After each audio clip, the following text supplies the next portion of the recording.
Здравейте, дами и господа.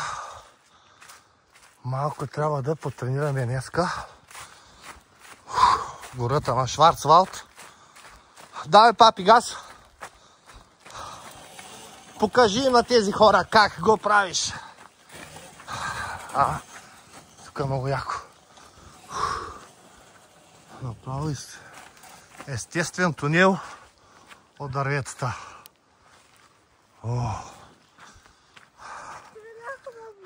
Хало. Папи, какви са тия работи, тате? Тук има много цветя.